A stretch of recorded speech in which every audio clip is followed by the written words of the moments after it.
Bonjour et bienvenue dans Forecast, le podcast qui met la lumière sur la trésorerie et les trésoriers. Je suis Jean-François Galéa et je serai votre hôte tout au long de cette émission. Forecast, c'est à chaque épisode une rencontre avec un professionnel de la trésorerie inspirant qui partage sa vision du métier, au présent comme au futur.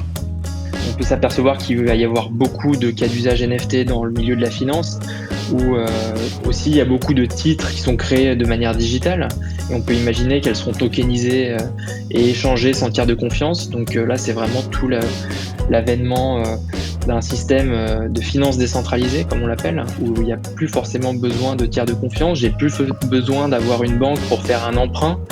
J'ai plus besoin d'un tiers bancaire ou financier pour mettre des liquidités et avoir des taux d'intérêt sur ces liquidités. Qu'est-ce que la tokenisation et à quoi servent les NFT ? Pour répondre à cette question, j'ai la chance de recevoir Gaspard Broustine, qui est en charge des projets NFT chez Ledger, la licorne française spécialisée dans la sécurisation des cryptoactifs. Nous verrons avec lui comment fonctionnent les NFT, quels sont les cas d'usage actuels, ou encore quel avenir est-il possible d'envisager pour cette technologie ? Forecast épisode 14, c'est parti. Bonjour Gaspard. Bonjour Jean-François. Comment vas-tu ? Très bien, en cette nouvelle année, au top, prêt pour 2022. Merci d'avoir accepté mon invitation. Aujourd'hui, on va parler avec toi d'un sujet d'actualité, celui de la tokenisation. Et plus particulier du sujet dont tu es responsable chez Ledger, savoir les NFT. Peut-être dans un premier temps, histoire d'un peu ouvrir le sujet, tu pourrais nous dire la tokenisation, de quoi on parle exactement ? Alors la tokenisation, donc token, c'est le mot anglais pour jeton. C'est quand même bien de le préciser au début. Et c'est en fait la représentation digitale d'un droit de propriété. Donc c'est aussi simple que ça. Et ce qui est intéressant avec la tokenisation, qui est une technologie basée sur la blockchain, c'est que ça permet ensuite de pouvoir échanger ces droits de propriété, donc ces jetons, sur un marché qui est liquide, mondial, ouvert 24 heures sur 24, 7 jours sur 7, et où il n'y a pas de tiers de confiance en fait qui viennent valider que ces échanges soient bien authentiques et que les deux, le acheteur et le vendeur, sont mis d'accord et le titre s'échange sans tiers de confiance. Ouais, directement échange de pair à pair. Exactement, échange de pair à pair, sans tiers de confiance. Et ces jetons, donc, tout le monde a entendu parler du Bitcoin, des crypto-monnaies, etc., qui utilisent la technologie blockchain pour leurs échanges, mais ces jetons pourraient être utilisés pour tout un tas d'autres choses. Quel type d'utilisation on peut voir pour les tokens ? Oui, alors ces jetons peuvent représenter différents types d'actifs. Ça peut tout d'abord être des actifs, on va dire, intangibles, comme de la propriété intellectuelle, des brevets, par exemple. Donc ça peut aussi être des actifs qu'on appelle fongibles.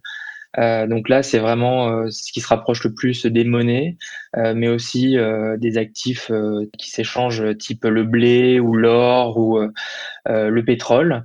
On va dire qu'un baril de pétrole égale un baril de pétrole, quel que soit le baril.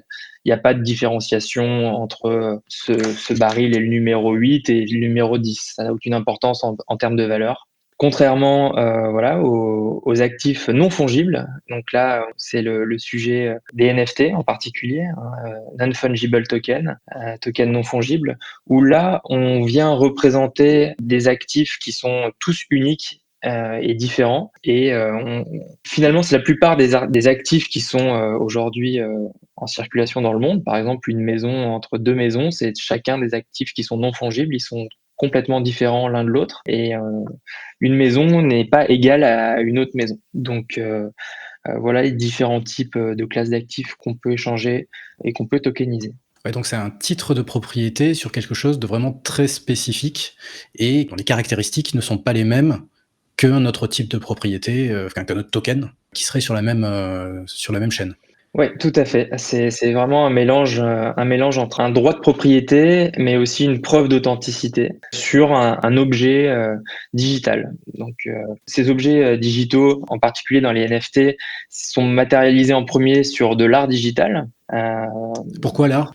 Eh bien, pourquoi l'art ? Parce qu'en fait, dans l'art, on se rend compte que tout d'abord, ce qui fait la valeur d'une œuvre d'art est souvent l'authenticité de celle-ci. Par exemple, on peut avoir un tableau de Picasso sur son mur dans son salon et ne pas avoir le titre de propriété ou le titre d'authenticité. On peut essayer de le mettre en vente sur une maison aux enchères.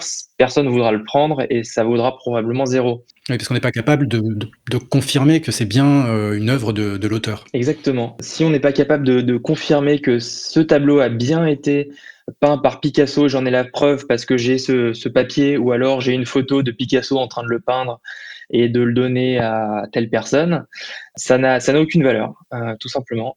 Et ce qu'apporte la blockchain, c'est justement d'avoir une traçabilité et un historique complet, transparent, d'une œuvre d'art digitale. Donc depuis sa création jusqu'aux propriétaires et tous les propriétaires successifs qui l'ont possédé. Peut-être quelque chose aussi qui a précisé sur les NFT. En fait, les NFT, on n'échange pas l'art, on échange juste le titre. Le tableau lui-même, enfin l'œuvre elle-même, qui est souvent une œuvre numérique, elle n'est pas transférée physiquement lorsque le token est échangé.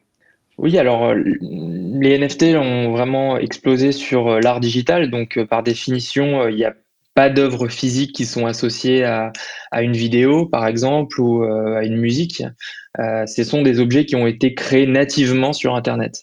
Donc c'est un nouveau marché, c'est le marché des œuvres qui sont, on va dire, nativement digitales. Et en fait, effectivement, on va vraiment s'échanger ce jeton, et ce jeton est associé à l'œuvre. Et voilà, cette œuvre, ça peut être plein de choses différentes, hein. Ça peut être tout type de création numérique, et généralement, c'est des créations plutôt culturelles. On a parlé d'art digital, donc l'art digital, c'est quoi? C'est de la création visuelle en 3D, en 2D, de l'illustration, mais ça peut aussi être de la musique, de la photographie, puisque une photo aujourd'hui, c'est entièrement digital, hein. C'est un fichier numérique. C'est complètement numérique.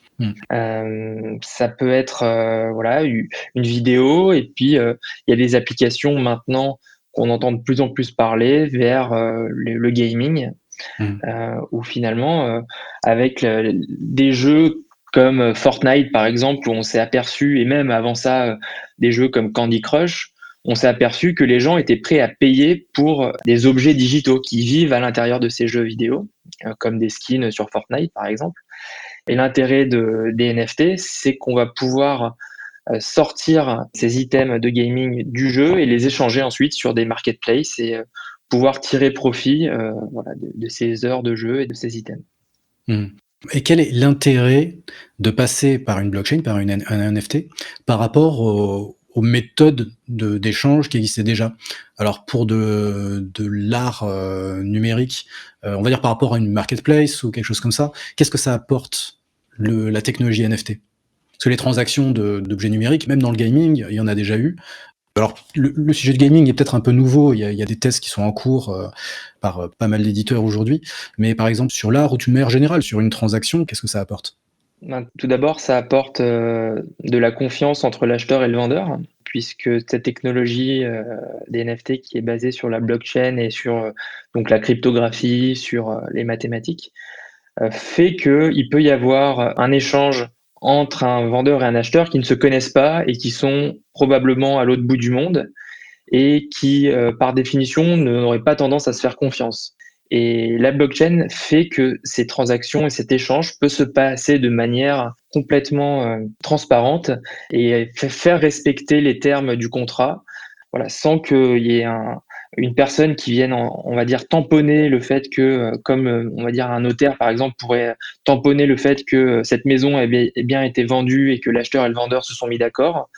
Et bien là, ça se fait automatiquement par des contrats qui vivent sur la blockchain. Et par conséquent, le premier avantage, c'est d'avoir des frais moins importants, puisque on vient supprimer une étape. Ensuite, l'intérêt, c'est effectivement d'avoir toute cette authenticité, d'être sûr que l'œuvre est bien authentique et provient bien de l'auteur. Et ça, c'est des choses qu'on peut vérifier. C'est des choses qui sont ouvertes à tous et que tout le monde peut vérifier. Donc, on ne peut pas se faire, entre guillemets, avoir en achetant un faux Picasso, puisque là, on aura la vérification que l'artiste aura bien fait une signature digitale de cette œuvre. Tout le monde pourra le vérifier. Et ça apporte vraiment beaucoup de confiance. Et c'est ça qui aussi apporte du coup de la valeur dans ces NFT. Et également, il y a aussi l'historique des transactions précédentes, parce que si on prend le cas d'un NFT, enfin d'une œuvre digitale récente, on n'aura pas forcément beaucoup d'historique, mais si on prend le cas d'un Picasso, potentiellement, on pourra voir justement toutes les transactions précédentes. Les prix sont aussi consignés? Oui, tout à fait. Encore une fois, voilà, toute l'information sur la vie et l'historique de ce NFT est complètement transparente. Donc, on peut remonter jusqu'à la création. Donc, la création du NFT aura été faite par l'artiste lui-même. Et puis ensuite, on va pouvoir voir tous les prix de vente et tous les acheteurs qui se sont succédés. Et donc, ça permet aussi de faire une analyse assez précise du bon prix auquel l'acheter. Puisque voilà, on va pas acheter cette œuvre 100 si le vendeur précédent l'a acheté 1 par exemple. Sauf s'il y a vraiment une énorme inflation voilà, sur la cote de cet artiste. Mais Ça apporte de la transparence en tout cas. voilà, c'est de la transparence et ça vient un peu à contre-pied du système existant où il y avait que une ou deux, enfin quelques maisons d'enchères comme voilà les plus connues, Christie's, Sotheby's, etc., qui gardent précieusement dans leur coffre tout l'historique des œuvres d'art majeures. Et en fait, sans elles, on ne peut pas revendre un Picasso puisque ce sera vraiment ces maisons d'enchères qui ont les registres et ces historiques. Alors que là, on le détient maintenant, tout l'historique, à partir du moment où on détient le token. Exactement. Maintenant, c'est transparent et tout cet historique est transparent et ça permet voilà de casser un peu des barrières à l'entrée sur, en tout cas sur le marché de l'art où voilà si on n'était pas vendu par une galerie ou une grande maison d'enchères, probablement qu'on n'allait pas vendre ou alors pas très cher ces œuvres d'art. Donc ça démocratise un peu l'accès au marché de l'art. Et concrètement, comment ça marche? Comment les transactions sont réalisées quand on est, par exemple, acheteur? Quelles démarches concrètes on doit faire? Par quel procédé on doit passer? Est-ce qu'on doit passer par une plateforme? Est-ce que tu peux un peu nous éclairer là-dessus? Ouais, tout à fait. Alors, la première étape quand on veut acheter des jetons non fongibles, ça marche aussi pour les jetons fongibles, c'est de créer un portefeuille de crypto. Et c'est vraiment dans ce portefeuille qu'on va rassembler tous ces objets numériques et qu'on va pouvoir ensuite les échanger sur des marketplaces. Donc, par exemple, je vais créer mon portefeuille qui est une petite extension sur mon navigateur et qui peut être relié aussi à des portefeuilles plus sécurisés comme les portefeuilles Ledger. Et on va les créditer de crypto-monnaies. Donc ces crypto-monnaies, on peut les acheter de plein de manières différentes par des plateformes d'exchange. Les plus connues sont Coinbase, Binance. Donc là, on échange des euros contre des cryptos. Ensuite, ces cryptos, donc, on les transfère sur son portefeuille. Donc, son portefeuille, on en est pleinement propriétaire à ce moment-là. Donc, le fait de contrôler les clés de ce portefeuille fait qu'on est totalement propriétaire de ce qu'il y a dessus. Et ensuite, on va échanger des crypto-monnaies contre des tokens, donc des tokens fongibles ou non fongibles, sur des marketplaces spécialisés. On va, par exemple, échanger un Ether contre un NFT. Cet Ether, qui est donc la monnaie de la blockchain Ethereum, va transiter de son portefeuille jusqu'au portefeuille du vendeur et le NFT va transiter du portefeuille du vendeur jusqu'au portefeuille de l'acheteur. Oui, parce que tu viens de le préciser, mais on ne peut pas acheter des NFT avec des devises classiques, avec des euros ou des dollars. Ce sont des transactions purement crypto vers token. Oui et non. Alors, il commence à y avoir quand même des plateformes qui permettent en fait de payer en dollars ou en euros. Et ensuite, effectivement, les tokens, les NFT, eux, vivent sur la blockchain, donc sont facilement échangeables avec la crypto-monnaie qui est native de cette blockchain. Mais voilà, il y a des services aujourd'hui qui permettent une démocratisation plus facile des NFT en proposant l'achat avec des euros ou des dollars, mais ça n'empêche qu'il faut malgré tout toujours avoir quand même ce portefeuille puisque ces NFT doivent bien se retrouver quelque part une fois qu'on les a achetés. C'est le réceptacle des titres de propriété.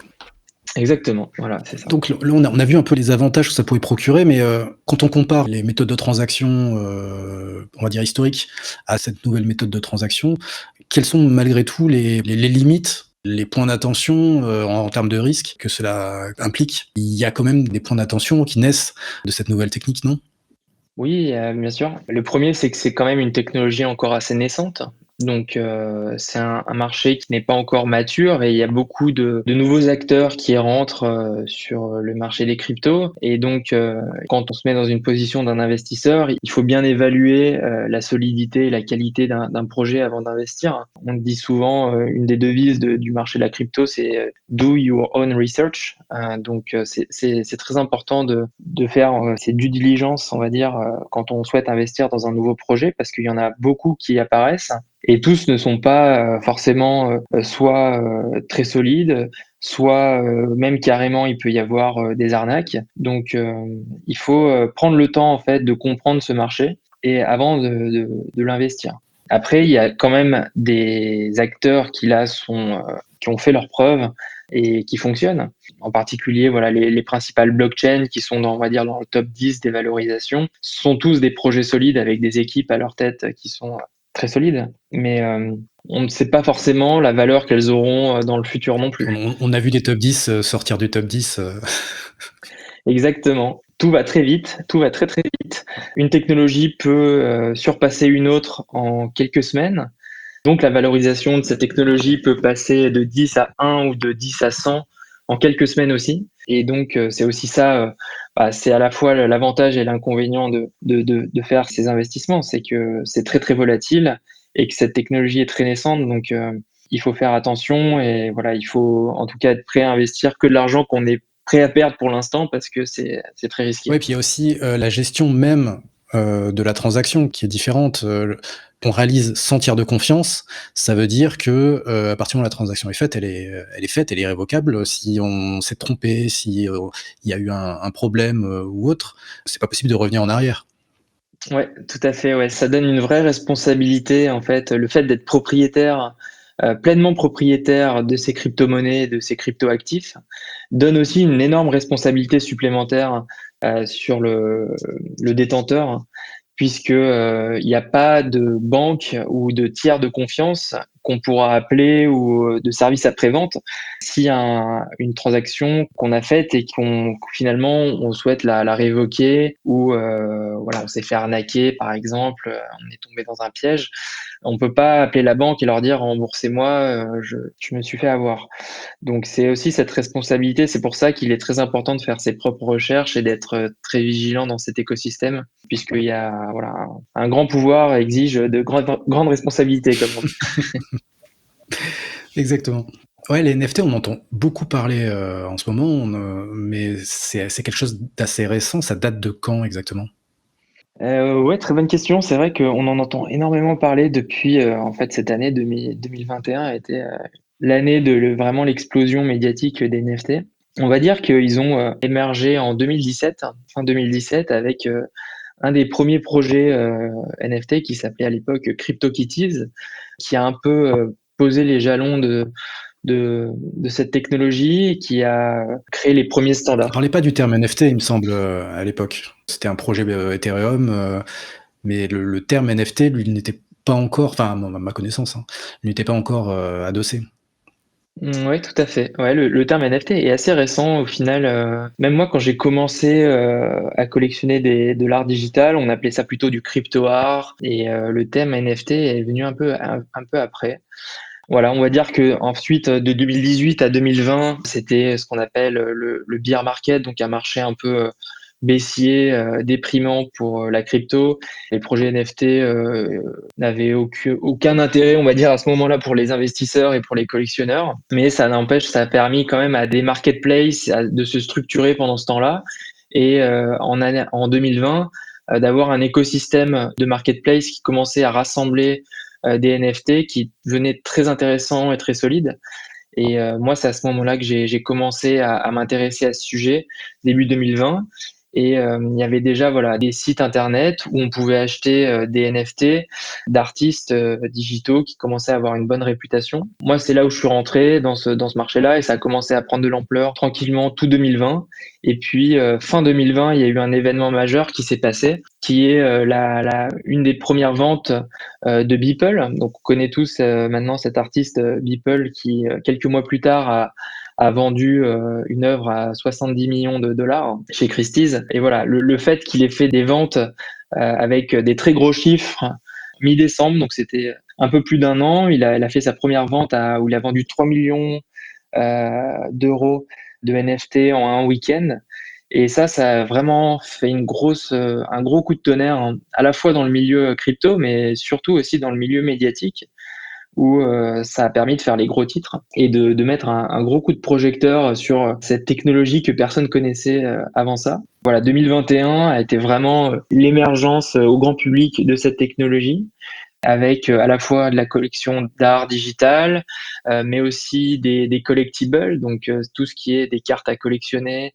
On a vu par exemple en France la très belle ascension de l'entreprise Sorare, qui vend des cartes de footballeurs à collectionner, mais aussi les collections de profile picture qu'on appelle PFP. Donc voilà, on achète une photo de profil qu'on mettra ensuite sur ses réseaux sociaux et dont on est vraiment propriétaire. Sorare, c'est le renouveau des cartes Panini de nos parents et qu'on a pu voir à coller dans des carnets. En fait, c'est comment dire, l'utilisation existe déjà. C'est une nouvelle manière de fluidifier et de redynamiser quelque chose qui existait déjà de manière extrêmement empirique à l'époque. C'est assez intéressant de ce côté-là. Et en plus, là, tu viens évoquer un certain nombre de chiffres. En effet, on ne parle pas de petits chiffres. Il y a des transactions unitaires, en effet, qui ont des montants qui sont extrêmement élevés. Mais globalement, aussi, au niveau du marché, le marché est en croissance très forte et commence à avoir un marché en termes de montant de transactions qui semble être assez élevé. Est-ce que tu as des chiffres de ce côté-là ? Ouais, tout à fait. J'ai quelques chiffres. C'est vrai qu'ils ils sont très clairement assez hallucinants en fait, parce que comme je l'ai dit, ça a tout de suite été un marché mondial très très liquide et on est passé d'un marché environ, je dirais, moi quand je suis rentré, ça devait être un marché à 10 millions de transactions à l'année et là aujourd'hui on est à 40 milliards.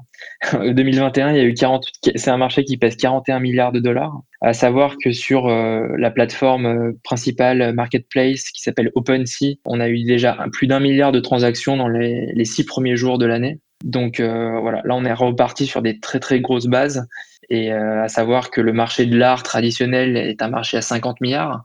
Donc on va dire qu'en presque un an, un peu plus d'un an, les marchés des NFT a rattrapé le marché de l'art. Ouais, c'est gigantesque. Sachant qu'aujourd'hui, quand on parle de marché des NFT, en fait, on parle de marché de l'art digital et pas des nouvelles types d'utilisation, des utilisations à venir. Parce qu'en fait, en termes d'utilisation, on est bien au-delà de l'art numérique.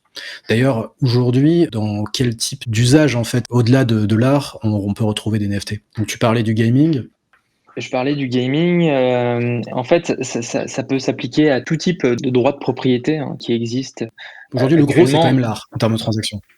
Aujourd'hui, le plus gros, c'est l'art digital parce que c'était un marché qui était inexistant avant l'arrivée des NFT. C'est-à-dire qu'un artiste digital, avant les NFT, il ne pouvait pas gagner d'argent avec son art. Donc, ça a vraiment fait un appel d'air et tous les artistes digitaux du monde entier se sont engouffrés là-dedans et ça a été le premier cas d'usage très concret des NFT. Mais ça reste un marché de niche finalement par rapport à toutes les possibilités qu'offrent les NFT.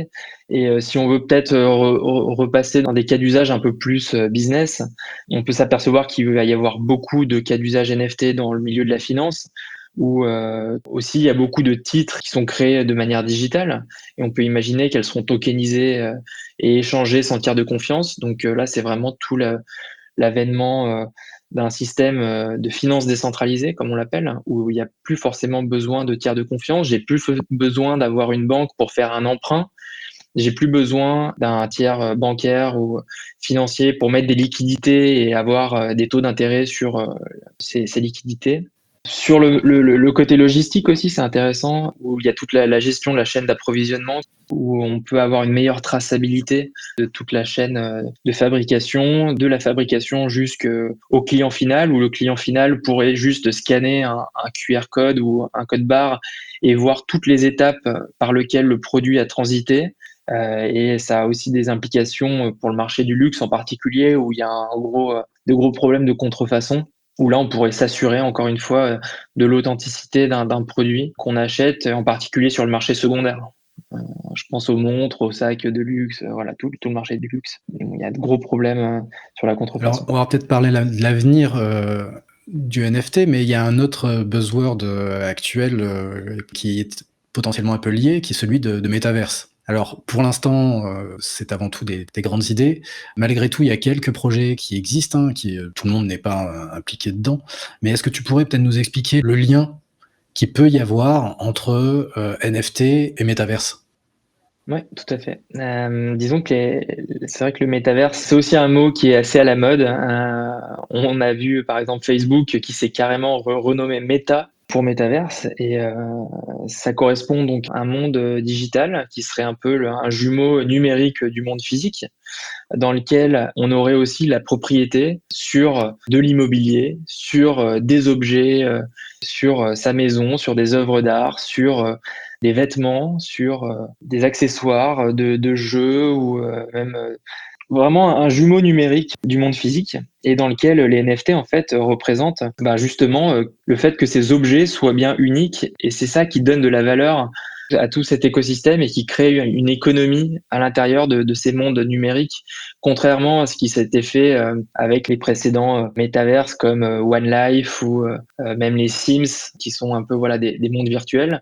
La différence, c'est qu'ici, on a vraiment une économie qui peut tourner grâce aux NFT et grâce aux crypto-monnaies. Donc voilà, sachant que déjà, avec la pandémie, avec tout ce qu'on voit avec la digitalisation du monde, on passe beaucoup de temps derrière notre écran et on peut imaginer qu'en fait, il puisse exister une économie de la même manière qu'il y a une économie dans le monde réel.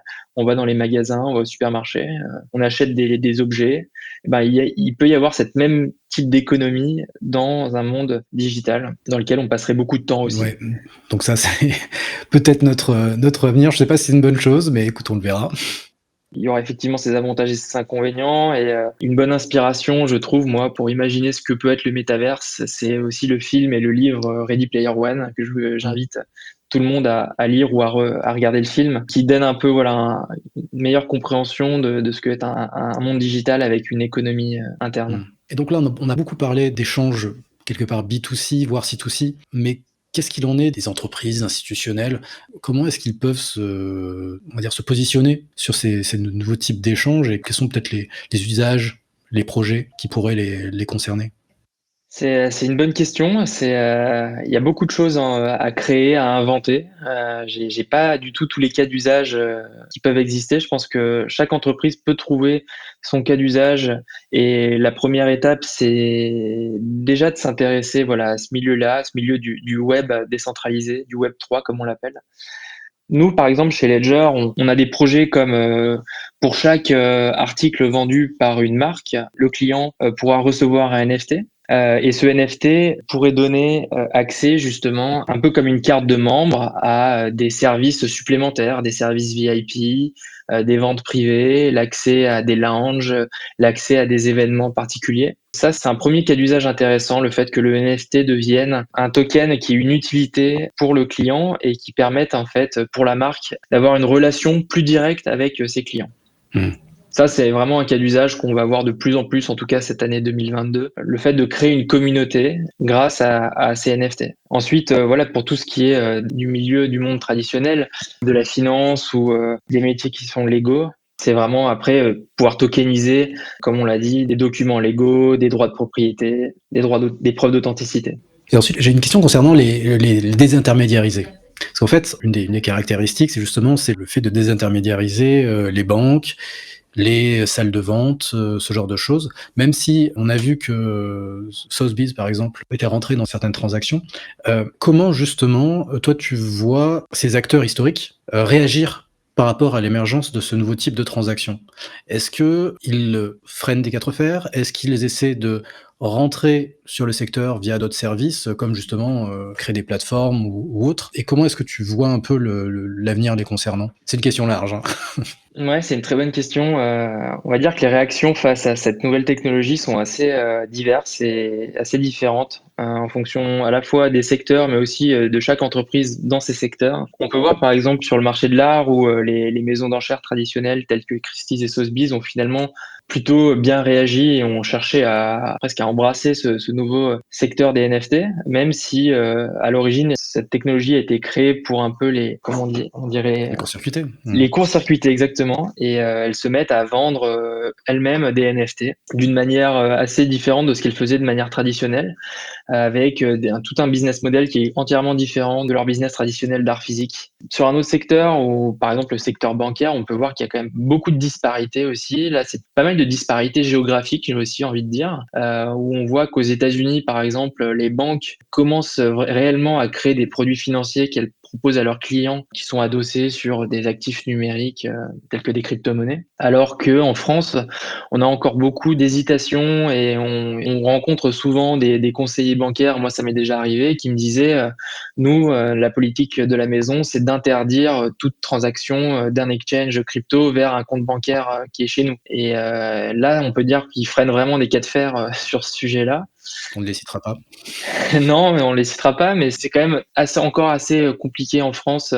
Mais la réglementation, fait que c'est encore pas mal. Il y a pas mal de flou autour de ça, donc elles veulent pas forcément prendre de risques sur ces sujets-là. Donc c'est aussi compréhensible, mais je pense qu'il faut quand même essayer de trouver des nouveaux systèmes, des nouveaux business models autour de ça, plutôt qu'essayer de s'y opposer, parce que là le train est parti du web décentralisé. Le Web 3 et là il n'y a plus grand chose qui va arrêter ce mouvement, donc autant essayer d'en tirer profit, de commencer à travailler avec, en tout cas d'essayer de comprendre ce secteur, de voir quelles peuvent être les opportunités, plutôt que d'être dans le déni ou dans la peur de cette technologie. Et peut-être pour finir, quel conseil tu donnerais à quelqu'un qui voudrait commencer à s'intéresser au NFT, au Web 3? Par quoi commencer? Où s'informer? Est-ce que tu as des conseils à donner de ce côté-là? Ouais, très très bonne question, effectivement.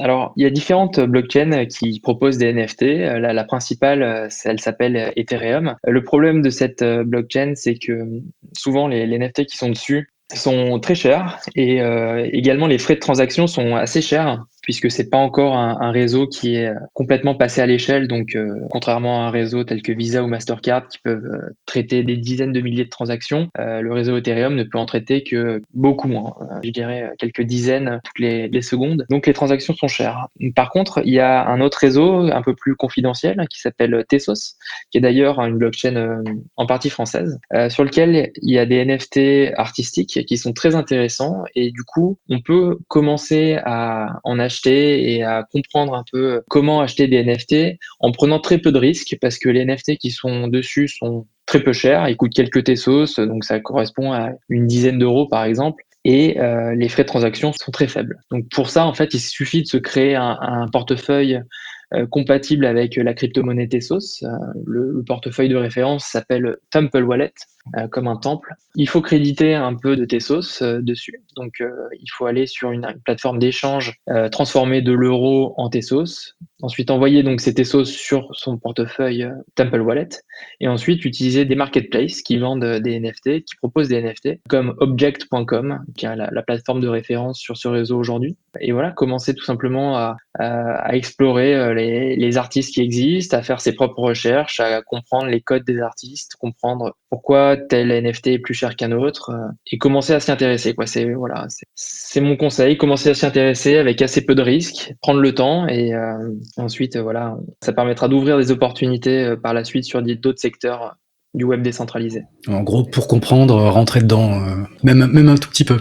Ouais, c'est ça. Il faut mettre un orteil dedans et après. L'apprentissage par la pratique.